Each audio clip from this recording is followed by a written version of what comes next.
Dies என்ன ப்ராப்ளம்னு பார்த்தீங்கன்னா ஏசி ஆன் ஆகணும்னு கூப்பிட்டாங்க. வந்து செக் பண்ணி பார்த்தா இண்டோர் சப்ளைலாம் போது ஏசி தான் ஆன் ஆகலை. ஏசியை பிரித்து பார்த்ததுல இண்டோரோட சென்சார் மொத்தத்தை நம்ம ஏறி நம்ம கஷ்டுக்கிறான். கஷ்டது மட்டும் இல்லாமல் போர்டு கேபினெட்டுக்குள்ளே என்னென்னத்தையும் எடுத்துன்னு வந்து வச்சுக்கிறான். அது மொத்தத்தை கிளியர் பண்ணிட்டு கேபினெட் வந்து போர்டை கழட்டியாச்சு. கழட்டிட்டு என்ன பண்ணான்னு பார்த்தீங்கன்னா ஸ்பேர் சென்சார் எடுத்துன்னு வந்திருந்தோம் காய்ஸ். ஸ்பேர் சென்சார் வந்து கரெக்டாக நம்ம போர்டில் கனெக்ஷன் கொடுக்கணும்.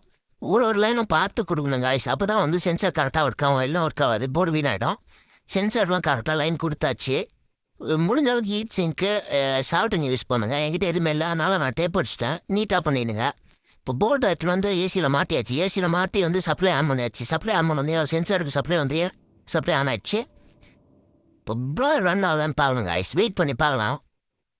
வெயிட் பண்ணி பார்த்ததில் ப்ரோயர் பக்காவாக ரன் ஆகுதுன்னு நினைக்கிறேன். ஓகே, பக்காவாக ரன் ஆகுது, கரெக்டாக ரன் ஆகுது. இப்போ கேபினெட்டை க்ளோஸ் பண்ணிட்டு கொடுக்க வேண்டியது தான். ஃபில்டர்லாம் வெட்டாக டஸ்ட்டாக இருந்தது, அதெல்லாம் க்ளீன் பண்ணி போட்டாச்சு. இது பழைய ஏசி, அதனால் அது அப்படி இருக்குது. கொஞ்சம் ஃபாலோ பண்ணுங்கள், சப்ஸ்கிரைப் பண்ணுங்கள்.